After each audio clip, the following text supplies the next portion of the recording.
Assalamualaikum warahmatullahi wabarakatuh, sahabat semua. Balik lagi dengan saya Fikri di channel iStudio.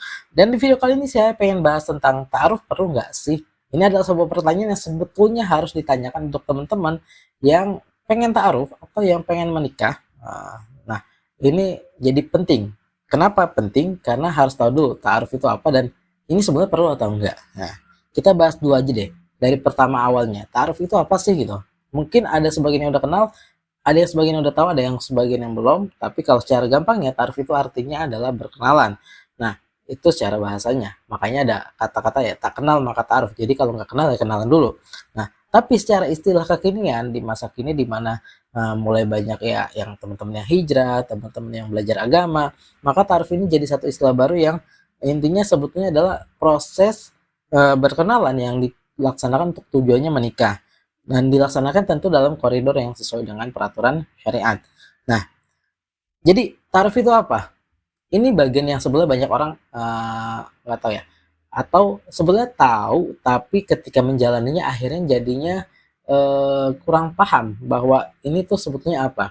Jadi gampangnya kalau menurut saya tarif itu adalah sebuah tools. Jadi tarif itu adalah alat yang bisa atau sarana yang bisa kita gunakan untuk mencapai satu tujuan. Lalu tujuannya apa?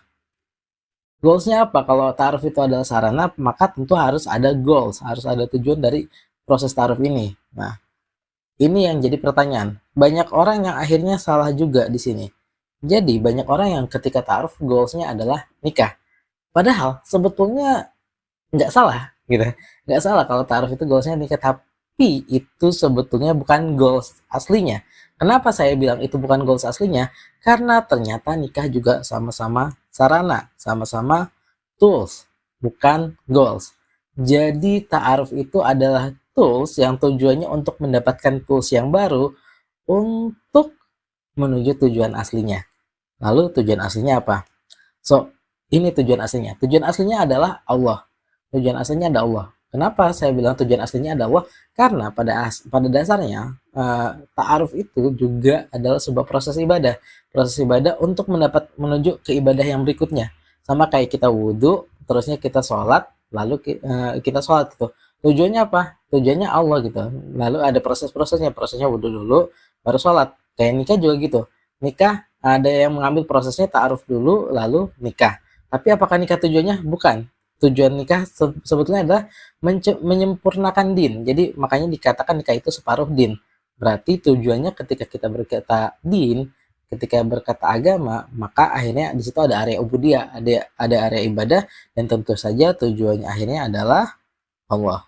Oke, ini yang perlu dipahami di awal, karena kalau ini nggak paham di awal nanti akhirnya jadi masalah. Kenapa jadi masalah? Nanti proses ta'arufnya ini akan jadi belibet, jelimet, susah, bikin resah, gelisah, dan ya nggak enak lah.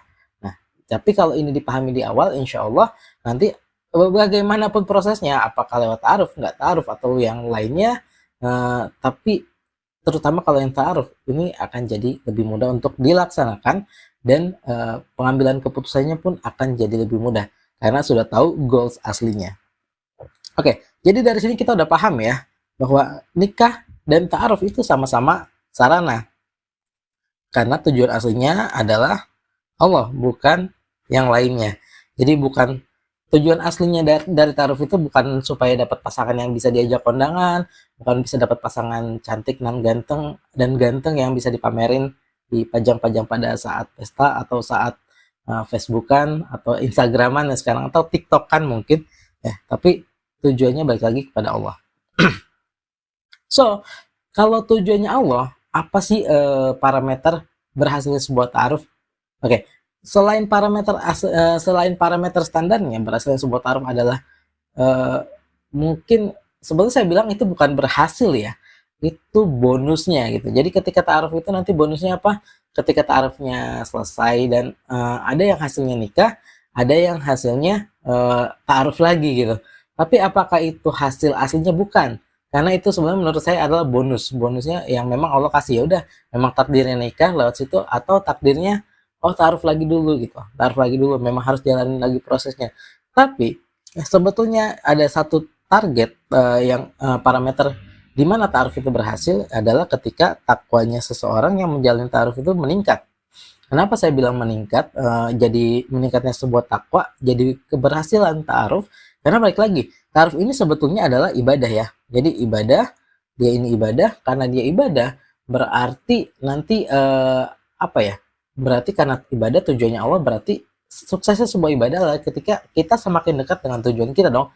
Suksesnya sebuah tools, penggunaannya ketika kita semakin dekat dengan tujuannya. Karena tujuannya Allah, harusnya tujuannya Allah gitu ya. Mungkin ada juga yang lain, tapi tujuan aslinya harusnya karena ini ibadah adalah Allah, maka keberhasilannya adalah takwanya meningkat. Makanya untuk teman-teman yang mungkin di luar sana yang ditakdirkan ta'arufnya berkali-kali atau proses untuk menuju ke pernikahan berkali-kali, ya nggak masalah, karena sebetulnya itu cuma sarana gitu, itu cuma sarana, dan nikahnya juga cuma sarana. Jadi kayak pisau, kita kayak pisau sama wajan gitu ya. Jadi mungkin ta'aruf itu pisaunya untuk motong-motong dulu, nanti kalau udah dapet nih, selesai potong, nanti baru masuk wajan, baru kita masak gitu. Nah, dalam pernikahan yang seperti itu. Jadi kalau takwanya meningkat, saat itulah ta'aruf itu berhasil. Oke. Terus teknis ta'aruf gimana? Ini yang paling sering ditanyain sih, teknis ta'aruf, karena sekarang banyak orang yang mengatasnamakan ta'aruf tapi ya nggak ta'aruf juga gitu. Secara secara apa ya, praktikalnya di lapangannya nggak gitu juga, makanya sekarang banyak ta'aruf online yang yang penting kenalan. Bahasanya ta'aruf tapi akhirnya CV kita diumbar-umbar, disebar-sebar ke siapa aja, atau malah dipamerin di sosmed. Oh ini ada ini nih fotonya, ini seperti ini. Akhirnya ini jadi masalah karena ini nanti ada pelanggaran privacy sebetulnya, dan itu jadi tidak baik. Memang sih di area sosmed kadang-kadang kita sendiri yang langgar privacy kita ya, kita umbar semuanya, tapi ya that's not good. Oke, kita ngomong dulu teknis ta'aruf. Jadi sebelum ngomong teknis ta'aruf, ada beberapa prinsip dasar ta'aruf yang perlu diperhatikan. Ini yang saya catat dari pengalaman menangani ta'aruf. Nah, jadi kita bahas dulu. Yang pertama adalah niat yang benar. Yang kedua, tahapannya yang jelas. Yang ketiga, interaksinya dijaga. Yang keempat, no wasting time. Yang kelima, action. Jadi ini menurut saya ini ada 5 prinsip ta'aruf yang harus dipahami dan harus dicek dalam setiap proses ta'aruf, sehingga proses ta'aruf ini bisa bisa dipertanggungjawabkan. Oke, kita mulai dulu dari niat yang benar. Niat yang benar kayak gimana sih gitu. Oke, intinya niat kita adalah ujian kita kemudian. Jadi ketika kita menjalani apapun sebetulnya, dalam ibadah apapun, nanti itu yang akan jadi ujian kita, dan apa yang akan kita dapatkan gitu. Dan misal gini, mohon maaf saya mengalami mendapatkan beberapa case yang akhirnya harus arahnya perceraian. Ketika kita tilik lagi, kita dalami lagi kenapa itu sampai terjadi, tapi kita nggak coba dari masalah yang ada dalam pernikahannya. Kita tilik lagi lebih jauh ketika sebelum nikah, apa sih niatnya ketika menikah. Nah, ternyata memang ketika dipahami lagi ada masalah dalam koridor niatnya ini nih. Jadi kenapa dibilang ada masalah? Misal gini, ada yang niatnya ketika nikah pengen pasangannya, kenapa nikah sama si A atau si B? Karena si A ini ganteng, karena si B ini cantik. Nah, ternyata niatnya ini nih yang jadi ujian dia ketika sudah menjalani pernikahan. Jadi misal ujiannya ternyata cantiknya itu gitu, atau gantengnya itu. Cantik tapi dirangkul sama siapa aja nggak apa-apa. Cantik tapi misal di IG-nya maaf foto sama laki-laki lain yang bukan pasangannya.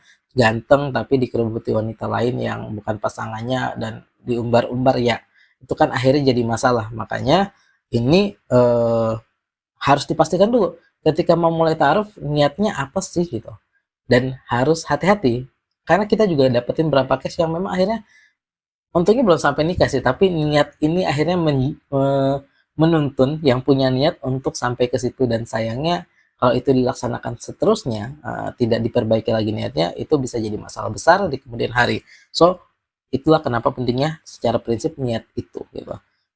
Oke, kita bahas proses yang kedua. Proses yang kedua tahapannya jelas. Oke, kita main analogi dulu. Analoginya dari bayi. Bayi itu lahir itu kan nggak langsung lari kan.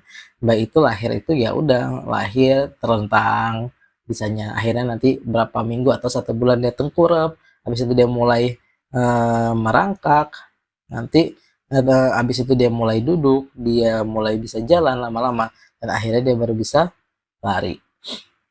Nah, kalau bayi ini sudah 1 tahun cuma tengkurap aja, atau 2 tahun cuma merangkak aja, tentu di sini ada masalah. Kenapa? Tahapannya nggak jelas nih. Harusnya tahapan perkembangannya tidak tercapai. Jadi ini juga berlaku untuk ta'aruf. Kalau merangkak terus, itu artinya ada masalah. Kalau cuma diskusi terus, cuma chattingan terus, cuma ketemuan terus, tapi nggak ada langkah selanjutnya, itu artinya ada masalah. Nah, ini jadi penting. Makanya ini jadi satu prinsip yang harus dipahami, sehingga kalau ta'arufnya ini benar atau enggak, bermasalah atau enggak, cek aja dari prosesnya. Ini berlanjut nggak?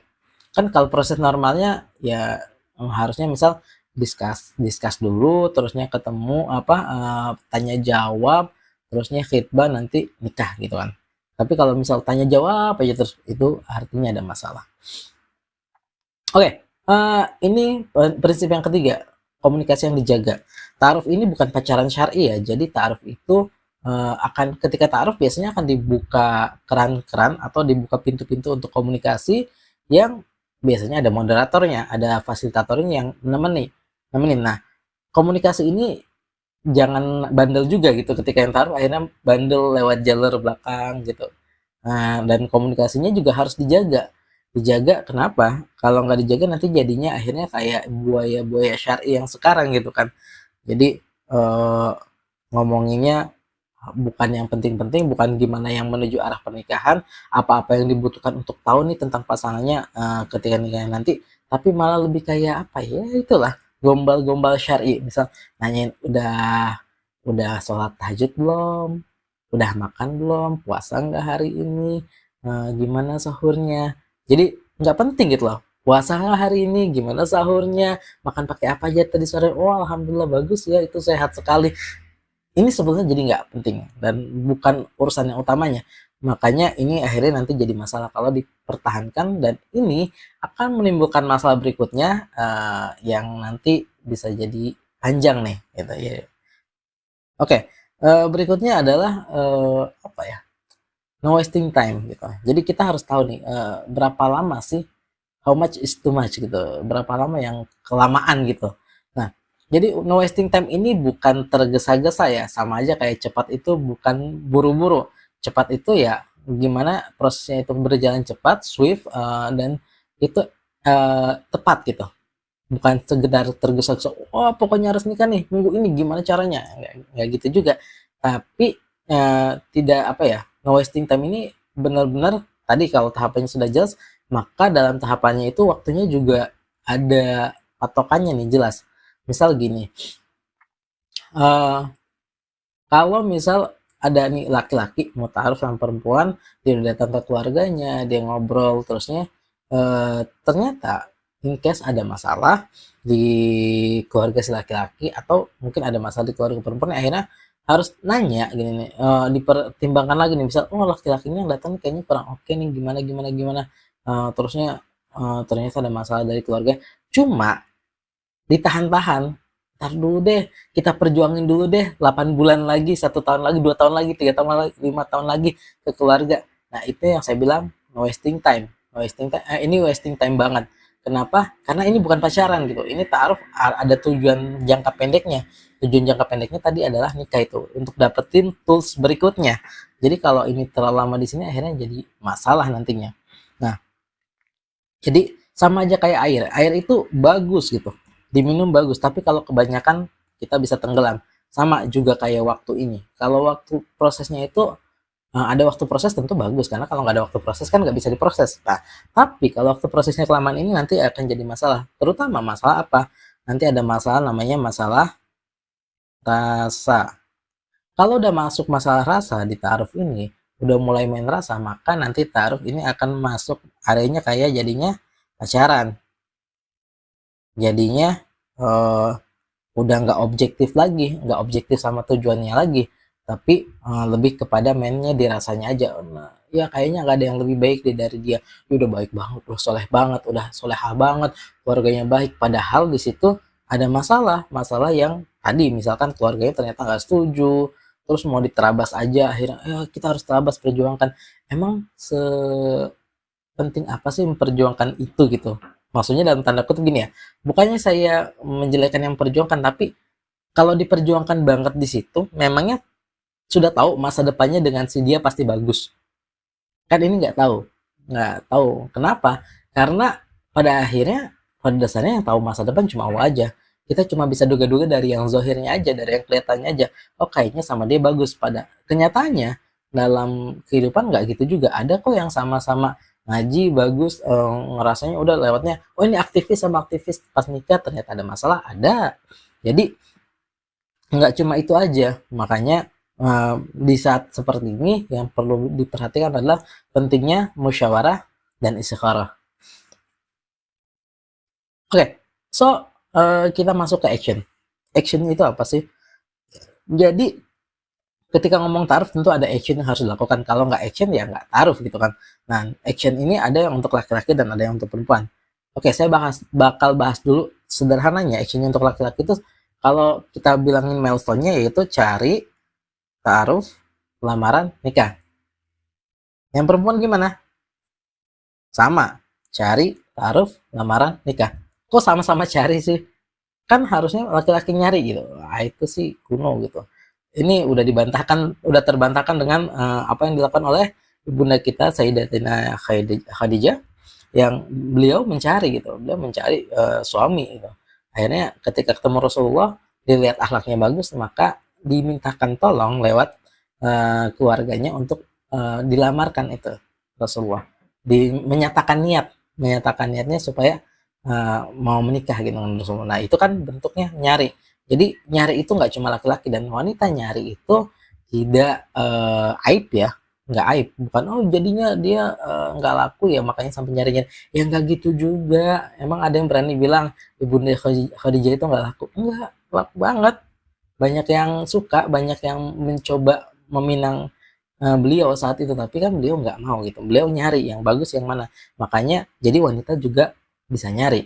Nah, terus prosesnya gini. Jadi kalau nyari ta'aruf, nah ini yang agak penting yang akhirnya orang suka lupa. Jadi ta'aruf cari, ta'aruf kalau berhasil lamaran, kalau nggak lamaran ya udah ta'aruf lagi, cari lagi, ta'aruf lagi. Itu juga yang perempuan. Tapi nah ini pertanyaan yang sering, tapi ini capek menguras emosi, menguras apa ya? Menguras tenaga, menguras emosi lah, menguras emosi. Banyak yang akhirnya nyerah di situ. Kenapa nyerah? Kenapa nyerah? Karena ngelihatnya yang saya bilang tadi, ta'aruf ini tidak dilihat sebagai sebuah tools. Kalau dilihatnya sebagai itu sebuah tools, sebuah sarana, sebuah jalan saja, bukan sebuah proses yang berlibat gimana ya, sebetulnya nggak ada masalah. Cari ta'aruf ya nggak jadi ya cari lagi aja, ta'aruf lagi aja. Dan itu adalah proses normal gitu, proses normal. Sama aja kayak wudhu gitu.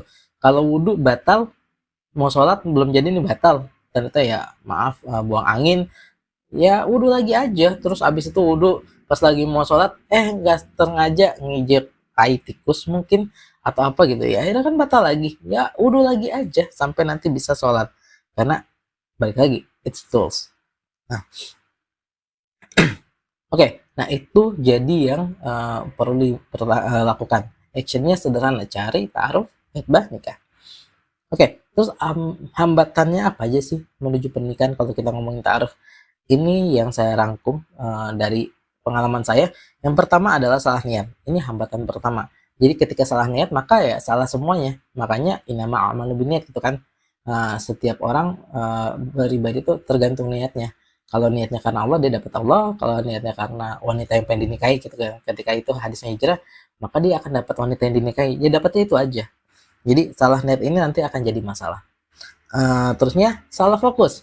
Salah fokus tadi nih, seakan-akan ta'aruf itu tujuan, padahal ini cuma sarana, ya.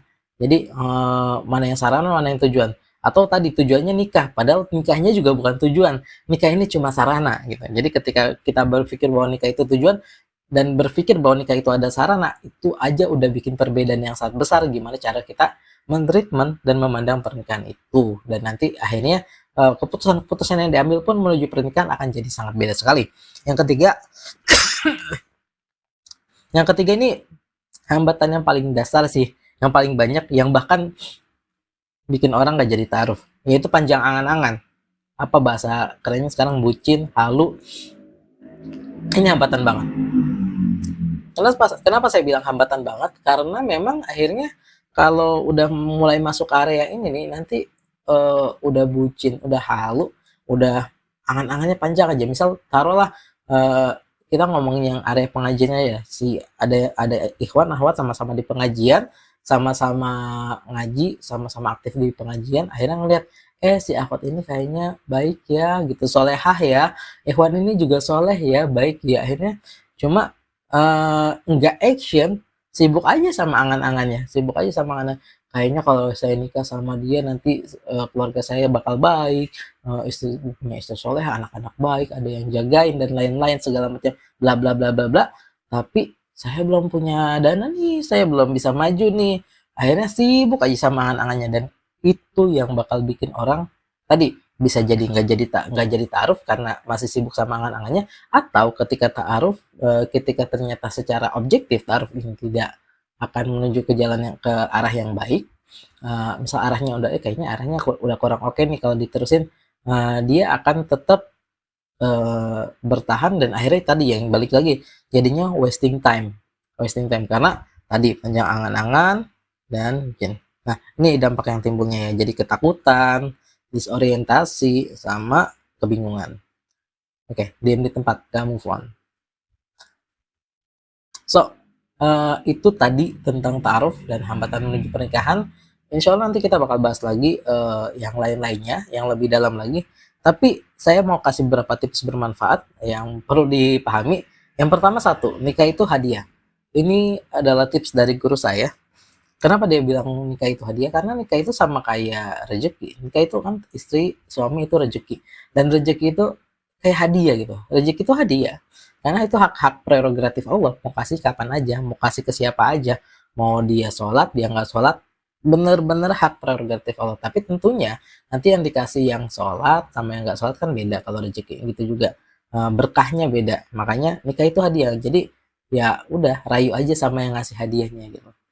Nah, dan ini tipsnya lagi dari beliau adalah kadang-kadang kita itu belum jadi nikah karena ketika hadiahnya dikasih kita nolak gitu. Kenapa nolak? Karena pengen hadiah yang lain. Nah, itu. Nah, ketakutan maju untuk menikah itu ada karena hati masih terpaut pada makhluk. Tadi balik lagi ke fungsi ta'aruf, dan nikah itu sebagai tools sebetulnya, sebagai sarana bukan sebagai tujuan. Jadi ketika kita terpaut pada makhluk, maka tujuannya bukan Allah, ya akhirnya jadi masalah. Misal mau ta'aruf tapi mau nikahnya harus sama si A, harus sama si B, ya itu aja udah masalah. Makanya nanti ketakutan untuk maju itu jadi ada di situ. Kenapa? Karena takut ditolak. Makanya tadi akhirnya takut ditolak, takut nggak jadi sama dia, akhirnya memilih untuk tadi panjang angan-angan, mimpi terus tidak maju-maju. Nah, jangan takut pada penolakan, karena Allah lebih tahu mana yang terbaik. Nah, ini yang penting juga sih. Jadi ketika mau maju ta'aruf, maju aja gitu. Kalau habis itu nggak jadi, ditolak, tidak cocok, ya sudah gitu. Maju aja, coba lagi aja. Karena itu adalah proses, selama dipastikan niatnya karena Allah, terusnya jaga prosesnya karena Allah, seperti yang dituntunkan oleh Rasulullah gitu, ya sudah. Insya Allah akan jalannya ke kebaikan. Dan kebaikannya itu nggak mesti ke pernikahan. Ketika kita diselamatkan dari pernikahan yang salah, ketika kita diselamatkan dari pernikahan yang nanti jadi tidak barokah, itu kan juga sebuah kebaikan. Jadi kalau ditolak atau tidak jadi, gagal pada saat ta'aruf dalam kacamata manusia, ya itu belum tentu gagal dalam kacamata Allah. Bisa jadi memang seperti itu prosesnya. Seperti itu proses pemurnian hatinya, pemurnian tauhidnya, dan seperti itulah proses yang harus dijalani untuk dapetin yang memang terbaik menurut Allah. Nah, itu yang penting. Oke, ini juga yang keempat, kalau yang sudah ta'arufnya berhasil dan akhirnya nikah, ini kita ngomongin sedikit tips tentang masalah dalam rumah tangga. Jadi masalah dalam rumah tangga itu sederhana, kenyataan nggak sesuai harapan, itu aja sih sebetulnya. Jadi solusinya apa? Kurangi harapan, perbanyak amal. Maksudnya kenyataan tidak sesuai harapan gimana? sederhana. Suami pulang berharapnya rumah sudah rapi, anak-anak sudah mandi, istri sudah siap, udah dandan, udah wangi, udah siap senyum nyambut suami. Taunya pas pulang boro-boro rumah berantakan, anak-anak masih lari-larian, belum mandi, terusnya istrinya lagi cemberut. Nah, bau bawang lagi kan. Wah, Insya Allah itu akhirnya jadi masalah. Sama istri juga gitu. Berharapnya udah capek di rumah, berharapnya suami pulang bawa oleh-oleh. Tahu boro-boro bawa oleh-oleh, tahu-tahu pulangnya udah lesu, kucel, lemes gitu kan, bete. Terus dia cemberut lagi karena dia ngeliat harapannya nggak tercapai. Oh, nah itu jadi masalah. Oke, so ini bonus tips dari saya. Kalau ini berdasarkan pengalaman, boleh dicoba kalau yang mau coba. Jadi kalau ingin pernikahannya diurus Allah, maka silakan nikahkan orang lain. Oke, kalau itu pengalaman pribadi. Oke, so itu dulu dari saya bincang-bincang tentang ta'aruf ini. Mudah-mudahan apa yang saya sampaikan di sini jadi manfaat dan jadi kebaikan untuk semuanya, terutama untuk saya pribadi juga, jadi pengingat dan mohon doanya juga untuk saya lagi nyusun buku gimana bisa menuju pernikahan tanpa galau yang berlebihan. Oke, itu dulu. Saya Fikri undur diri. Assalamualaikum warahmatullahi wabarakatuh.